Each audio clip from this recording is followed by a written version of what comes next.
So picture this. It is December 1957. Right. And Barcelona is just, absolutely choked in this freezing fog. It's a great visual. Yeah, it really sets the mood. And then a man walks into this bankrupt little bookshop, and he has this porcelain hand, and he's got a really pronounced limp. He's just instantly unsettling. Completely.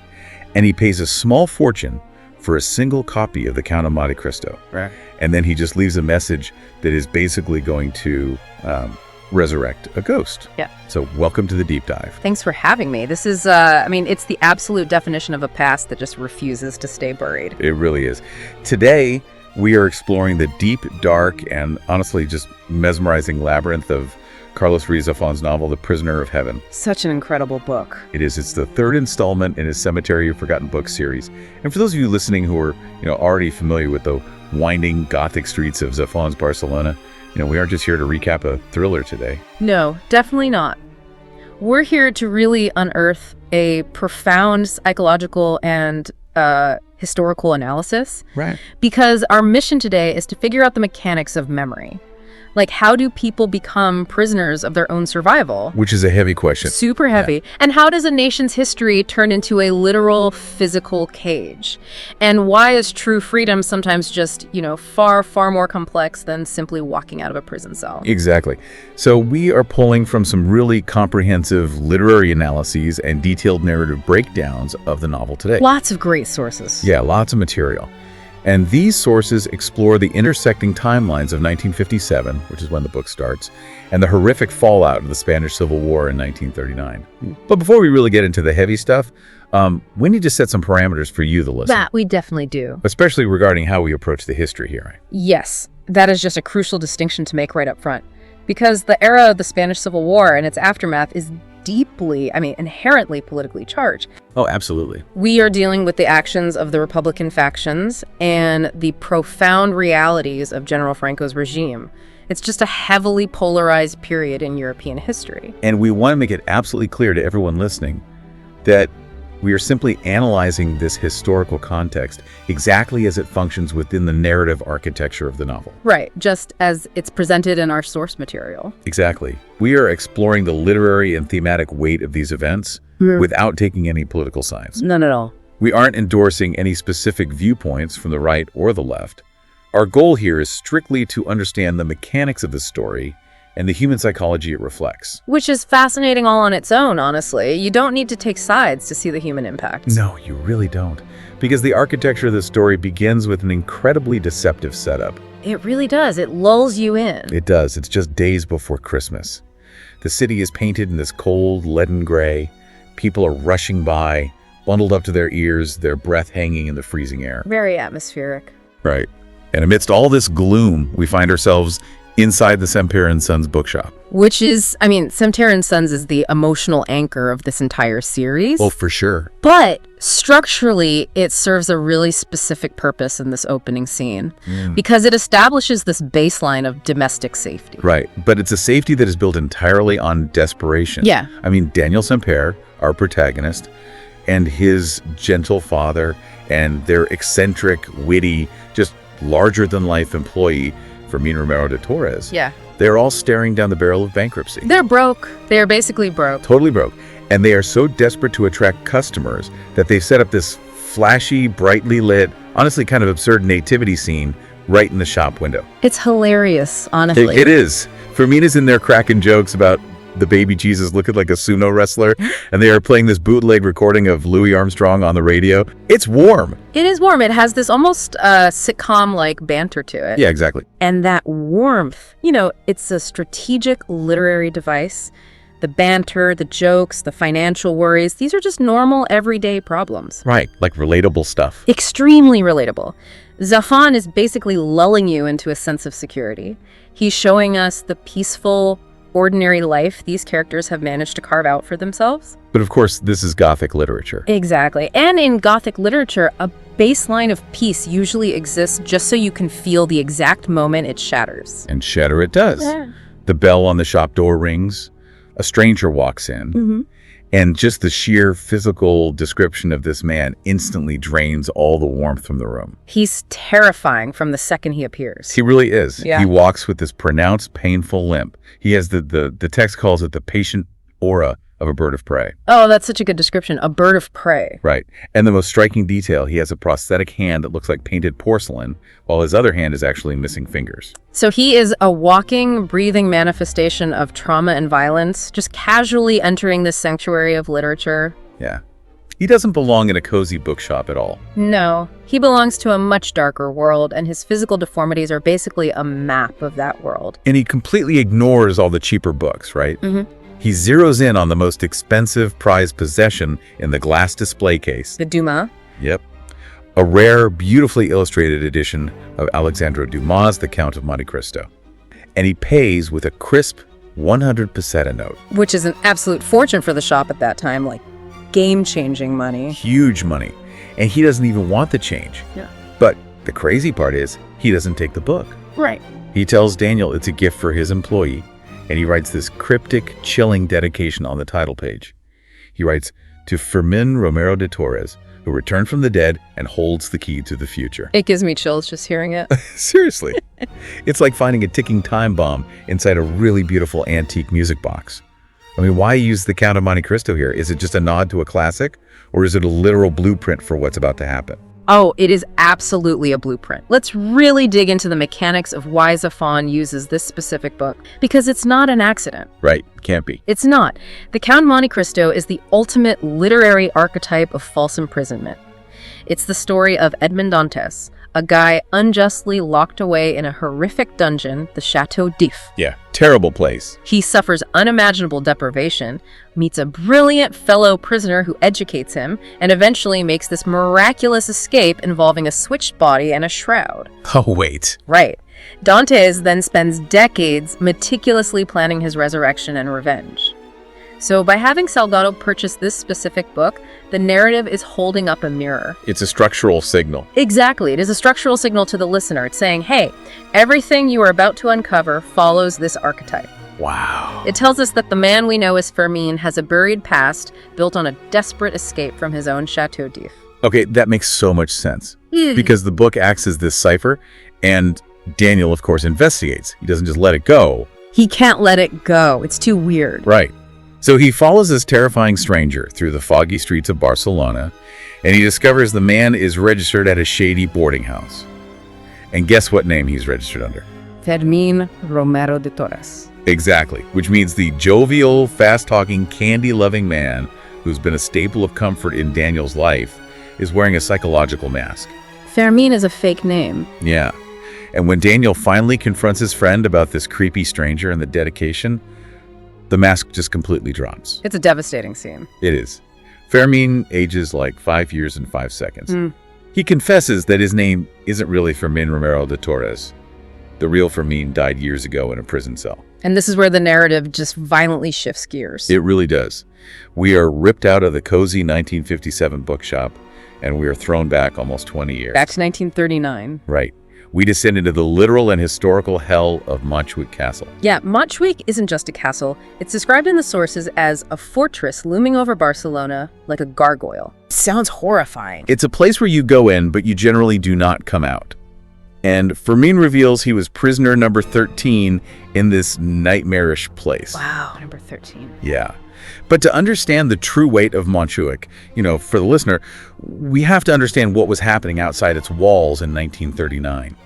Let's talk about that historical context, based on what the sources give us, because 1939 marks the end of the Spanish Civil War. Right. And the ensuing period is often referred to historically as the years of hunger. Which sounds bleak enough on its own. It does. But what the narrative so brilliantly illustrates is that this wasn't just physical starvation, though, that was definitely rampant. It was a targeted societal starvation. Right. It was an era of cultural purge. Exactly. And the mechanics of that purge, as described in the sources, are just chilling. We are talking about leftist books being thrown into literal bonfires in the streets. Yeah. Book burnings. Street names being changed overnight, like the famous Ramblas suddenly becoming the Avenue of the Generalissimo. It's a complete erasure of identity. It is. And the Catalan language itself was suppressed. It was treated as a criminal act if spoken in public or printed. I want the listener to just imagine waking up and the language you dream in, the language your mother spoke to you, is suddenly illegal. It's mind-boggling because that is how you break a society's psychology. Yeah. You sever them from their vernacular, you burn their collective memory. If you control the language and you control the literature, you basically control the boundaries of thought. And if you resisted this erasure, right, or if you were simply an intellectual on the losing side of the war, you ended up in places like Montjuïc. Which was just a factory of suffering. The environment inside Montjuïc is designed to strip away your humanity long before it actually takes your life. It's freezing cold. The prisoners are surviving on this watery, rancid stew. There's rampant disease.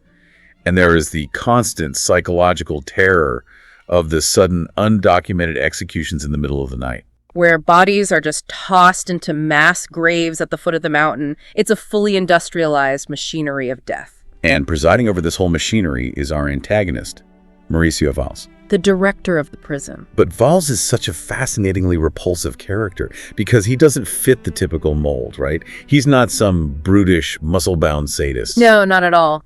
Valls wears tailored suits. He smells of expensive cologne. He has these piercing, icy blue eyes. He's polished. Very polished. But beneath that veneer of elegance, he is something far more pathetic and honestly more dangerous. He is a failed, untalented writer. Which is just such a wild detail for a prison warden. But it's his defining psychological trait.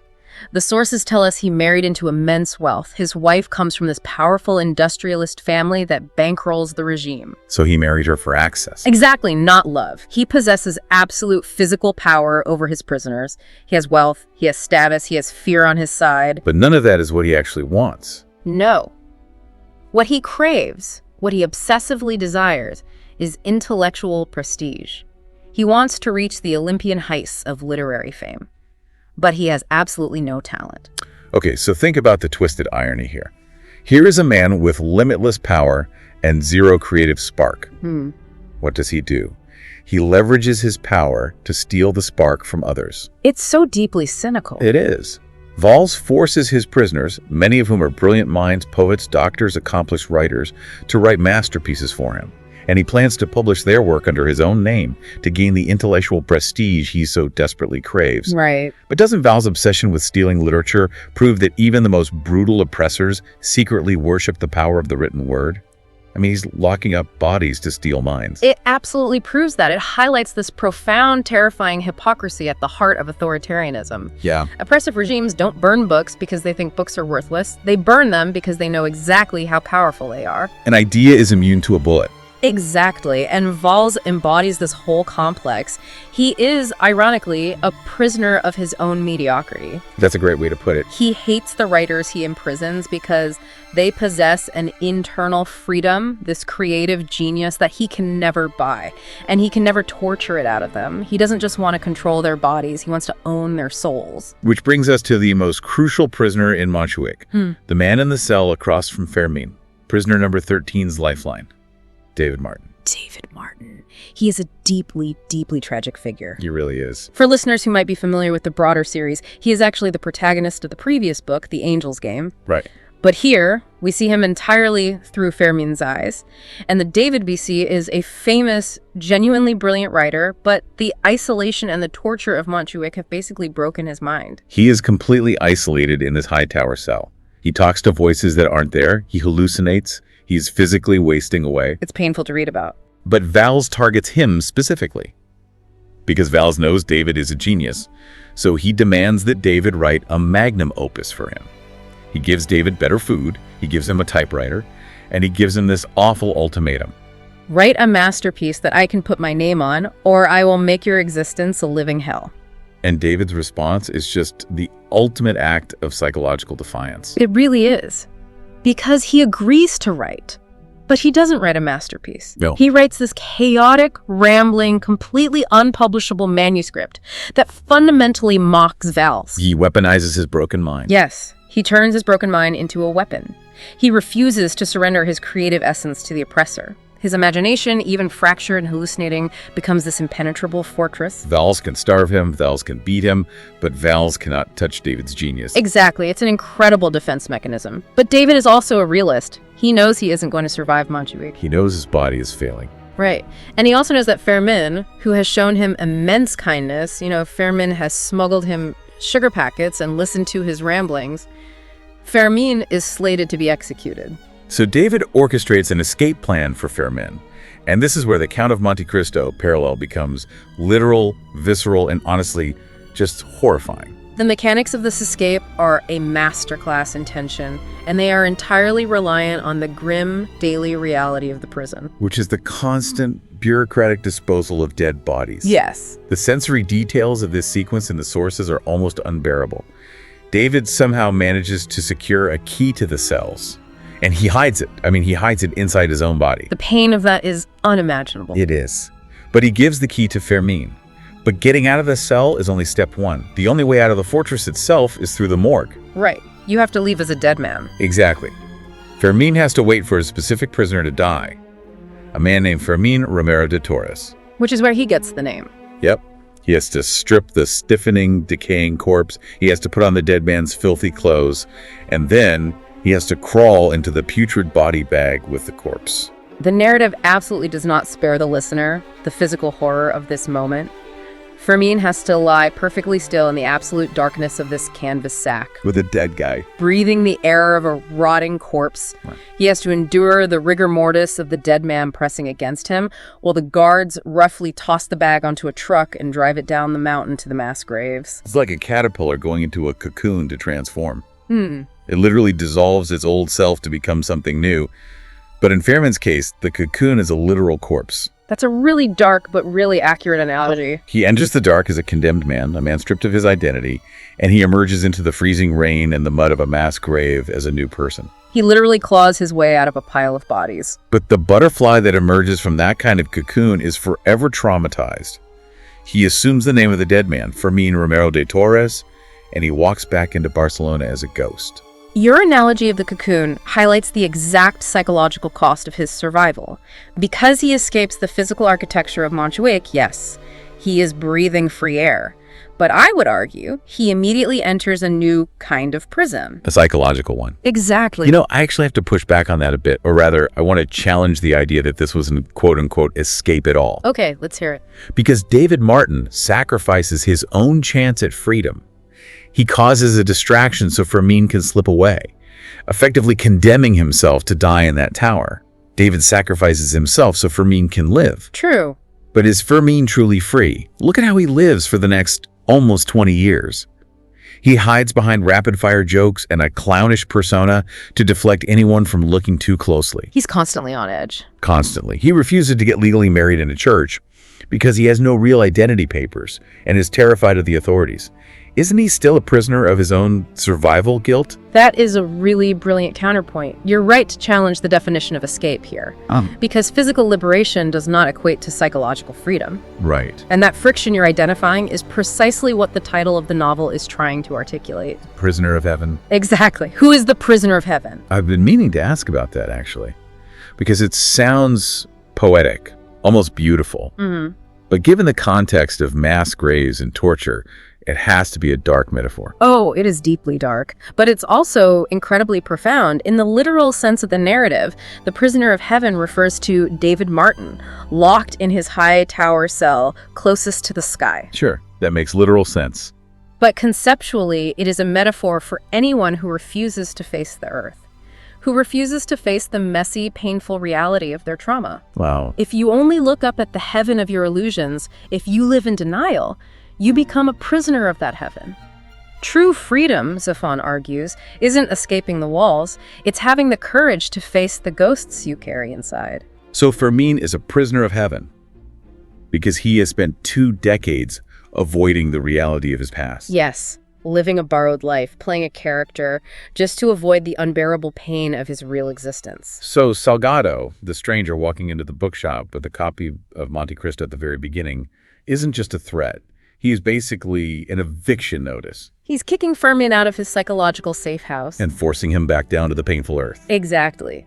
Salgado's reappearance is the catalyst that destroys the illusion, because Salgado was a guard at Montjuïc. He knows exactly who Fermin is. And his arrival forces Fermin to finally sit Daniel down and tell him the whole unvarnished truth. Not just about the horrors of the prison, but about how Fermin's past intertwines directly with Daniel's own life. Right, because the confession doesn't stop with the escape. The narrative snaps back to the present in 1957. Fermin has just finished telling Daniel this harrowing story about the prison. It's a lot to take in. But then he drops a bombshell that fundamentally rewrites Daniel's understanding of his own family. Because David Martín wasn't just a random cellmate who happened to save Fermin. He was deeply, inextricably connected to the Sempere family. We learn that David Martín was madly in love with Daniel's mother, Isabella. And Isabella loved him. She did. But the tragedy deepens because Mauricio Valls, the sadistic prison director we were just talking about, was also obsessed with Isabella. And he used his absolute power to try and break her. Valls tried to force Isabella to submit to him, using David's life as a bargaining chip. It's disgusting. Basically saying, sleep with me, or I torture David. And when she resisted, when she refused to give in to him, Valls punished her in the most permanent way possible. Yeah. For his entire life, Daniel believed his mother died of a tragic but natural outbreak of cholera when he was very young. It was a sad story, but a clean one. An act of God. Exactly. But Fermin reveals the horrific reality. Isabella didn't just die of illness. Isabella was murdered. She was poisoned. Valls, driven by spite, professional jealousy of David, and the rage of a rejected man, orchestrated her death. The sources reveal how Valls met Isabella in a cafe, slipped a slow-acting poison into her drink, and watched her slowly succumb over the next few weeks, disguised as a natural illness. And this revelation, it doesn't just change the past, it completely shatters Daniel's present reality. How could it not? Think about Daniel's father, Sempere Sr. Throughout the series, he is portrayed as this gentle, quiet, slightly sorrowful man whose entire world is his bookshop and his son. He's a very sweet man. Very sweet. But suddenly, Daniel realizes his father's gentle silence isn't just a personality trait. It is a highly orchestrated, agonizing defense mechanism. Because his father knew the truth. He knew everything. He knew his wife was murdered by Valls. He knew Valls was a monster, but he chose absolute silence. He built a cage of silence around his family to protect Daniel from the danger of seeking revenge. And from the toxic anger that would come from knowing the truth. Right. He built his son's peaceful childhood on a foundation of unspoken grief and unresolved violence. And this domestic, deeply personal family dynamic is just brilliant writing because it perfectly, seamlessly mirrors Spain's actual macro-historical situation. Oh, that's interesting. The way the Sempere family handles Isabella's murder is basically a microcosm of a historical phenomenon known as the Pact of Forgetting. Okay, let's really dig into the mechanics of that. What exactly is the Pact of Forgetting? Because it sounds like a psychological concept, but it was an actual political reality, wasn't it? It was a very real, very tangible political strategy. So after the immense trauma of the Spanish Civil War and the subsequent decades of brutal dictatorship under Franco, Spain eventually transitioned to a democracy in the late 1970s. Right. But that transition required a massive compromise. The political factions basically agreed, and this was codified in the 1977 amnesty law, to not prosecute the crimes of the past. Wait, really? No prosecutions at all? None. There were no truth and reconciliation commissions. There were no mass trials for the torturers of Montjuïc or the officials who ordered executions. That's wild. The country collectively, legally, agreed to bury the violence, to just look the other way in order to supposedly move forward and build a peaceful, stable society. It's literally a national amnesia. You pass a law that says, we will simply not talk about the hundreds of thousands of people in mass graves. We will pretend it didn't happen so the country doesn't tear itself apart again. Exactly. And Sempere Sr. embodies this law at a domestic level. Oh, I see. A family, just like a nation, collectively deciding to bury its violent past to survive. But the novel, through Daniel's reaction, asks the critical question, what is the long-term cost of that survival? What happens to the psychology of a generation raised on a forced silence? I want you, the listener, to put yourself in Daniel's shoes for a second. Imagine waking up tomorrow and discovering that your quiet, peaceful childhood, the gentle father you love, your entire baseline of normalcy, was actually a highly orchestrated shield constructed to hide the fact that a monster murdered your mother. It would break you. And not just any monster, a monster who is currently walking the streets. Because Mauricio Valls didn't face justice. He failed upwards. Right. By 1957, Valls is the Minister of Education. He is a powerful, celebrated figure in the regime, How do you process that? How do you live in a city where your mother's murderer is on the front page of the newspaper being applauded? How do you hold that truth and not let that anger turn you into a monster yourself? That is the exact moral precipice Daniel finds himself standing on. Valls is legally and socially untouchable. He represents the systemic injustice of a society that rewards the wicked and buries the innocent. And Daniel has to decide whether to honor his father's pact of forgetting, to swallow the poison of silence to protect his own wife and newborn son, or to seek a vengeance that could completely destroy his own soul. Because Daniel isn't a child anymore. He has a wife, Bia, and a baby. He has his own fragile domestic peace to protect. And ironically, beautifully, just as he discovers this massive, earth-shattering historical trauma regarding his mother, he is simultaneously dealing with a deeply personal, seemingly smaller conflict in his own home. It's vital that Zafón includes this subplot. It really is. Because grand historical themes can sometimes feel really abstract. By bringing the conflict into Daniel's marriage, the narrative grounds the macro themes of imprisonment and secrets in everyday, relatable human emotion. So while his mind is reeling from the ghost of his mother's murderer, Daniel is looking for his keys and accidentally finds a letter hidden in his wife B's coat. Uh-oh. Yeah, it's from her ex-fiancé, Pablo. Pablo is this wealthy, affluent military man. Basically everything Daniel isn't in terms of social and financial standing. And the letter is a classic, desperate attempt to win her back. Pablo talks about how much he misses her, how he's going to be in Barcelona, and he asks her to meet him secretly at a hotel. And Daniel's reaction to this letter is incredibly telling. He doesn't just feel sad or annoyed. He becomes consumed by this toxic, paralyzing jealousy. He really spirals. He spirals hard. He doesn't talk to B about it. Instead, he starts spying on her. He checks her belongings. The anxiety physicalizes. He actually vomits from the stress of imagining her leaving him. It's a profoundly human reaction, but if we look at the underlying mechanics, it's a perfect microcosm of the novel's main theme. How so? Well, we've spent all this time talking about massive physical prisons like Montjuïc and grand historical cages like Franco's regime and the Pact of Forgetting. But Daniel, in this moment in his apartment, becomes a prisoner of his own insecurities. He builds a cage out of his own fear. Oh, I see. If we examine the antagonists of the story, they are all defined by the cages they construct for themselves. Valls is a prisoner of his own mediocrity and his desperate envy of true artists. Salgado, the creepy stranger from the beginning, is a prisoner of his greed. He is hunting for a hidden stash of money from the prison days, completely unable to move on. Yeah. And Daniel is risking becoming a prisoner of his jealousy.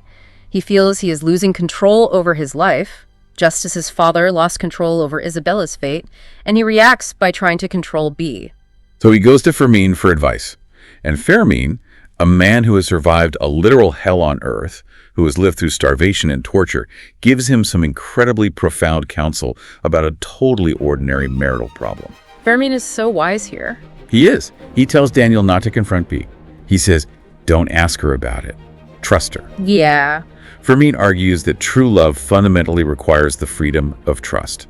If you try to cage someone with suspicion, if you interrogate them and monitor them, you've already lost them. You have to let them be free to choose you. Fermin understands better than anyone that a cage forged by suspicion is stronger than any iron bar in Montjuïc. But Daniel, he's young, hot-headed, and reeling from the trauma of his family's secrets. He really struggles to take this advice. The need to act, to reclaim agency, is just too strong for him. He ultimately goes to the hotel, not to confront Bae, who, by the way, never shows up because she's entirely loyal to Daniel, but to confront Pablo. And it gets ugly. It gets very ugly. Daniel ends up physically attacking him. He beats Pablo up in a bathroom.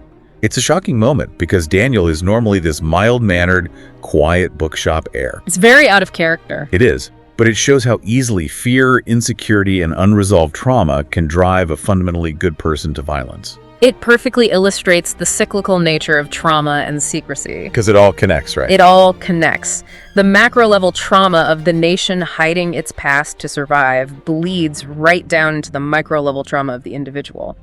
Spain is hiding its past. Sempere Sr. hid his past to protect his son. Fermin hid his identity to protect his freedom. And now Daniel is hiding his fears from his wife to protect his ego. Exactly. Every single one of these secrets was born out of a desire to protect something, but every single one of them became a cage. The entire novel is a study in the corrosive power of secrets, no matter how well-intentioned they are. It perfectly ties it all together. It proves that the chains we forge in our own minds are the absolute hardest to break. They really are. Because you can escape a council by hiding in a body bag, but you can't escape your own mind. But there is an antidote in Zafon's world, isn't there? The antidote to secrecy, to forgetting, to the cages we build. And that is literature. Yes. And that brings us to the ultimate overriding symbol of the entire series, the Cemetery of Forgotten Books.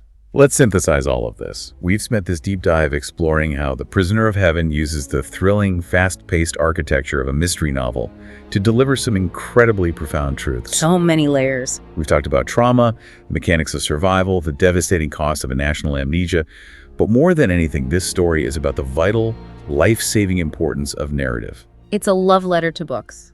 It is. The Cemetery of Forgotten Books, this massive, secret, labyrinthine library hidden deep in the heart of Barcelona, isn't just a cool, Gothic setting. It is the conceptual core of the story's philosophy. Yeah. The cemetery is a place where books that are lost, banned, or forgotten by the world are protected by a secret society of readers. In the context of a regime that burns books and actively attempts to rewrite history, the cemetery is the collective, unkillable soul of a society. It's a fortress of memory. It is the ultimate act of resistance. It represents the refusal to allow history to be erased by dictators or by the apathy of a pact of forgetting. Right. While Mauricio Valls tries to steal words to build his own false, hollow legacy, the cemetery protects words to preserve the true legacy of humanity. Exactly. When you rescue a book from the cemetery, as Daniel did when he was a child, you aren't just taking home a story, you are taking responsibility for a memory. That's a beautiful way to phrase it. You are ensuring that the ghost of that author, the truth of their experience, isn't lost to the void. Which is why I want to remind you, the listener, that every book you read, whether it's a dense history, a sprawling fantasy, or a beautifully complex novel like this one, is a small rebellion against forgetting. Every single one. Reading is an act of deep empathy that defies the cages people try to put around our minds. And that empathy, that willingness to look at the truth, is what ultimately allows characters like Daniel and Fermin to survive their traumas. Because they don't erase the past. They can't. But by understanding it, by bringing it out of the dark and into the light of narrative, they strip it of its power to destroy them. They stop being prisoners of heaven and they learn to walk on the earth. So we've covered a lot of ground today. We really have. We've talked about false names, hidden letters, murdered mothers, and a nation that legally buried its history under a pact of forgetting just to survive. We started this whole conversation with the image of a creepy stranger leaving a ticking time bomb of a book in a quiet shop, shattering a peaceful illusion. An illusion that, as we discovered, was carefully constructed over decades to keep the monsters at bay. Right. So I want to leave you with a final lingering thought to ponder long after this deep dive ends. We've been analyzing a specific society in a specific time. But look around at the society you live in today. Look at your own family history. It's an important exercise. What uncomfortable, quote-unquote, ugly truth has your own culture collectively agreed to forget just to keep the peace? What ghosts are we all pretending aren't sitting right there in the room with us? And if a cemetery of forgotten books existed in your city right now, hidden beneath the streets, what hidden histories would you find buried on its shelves?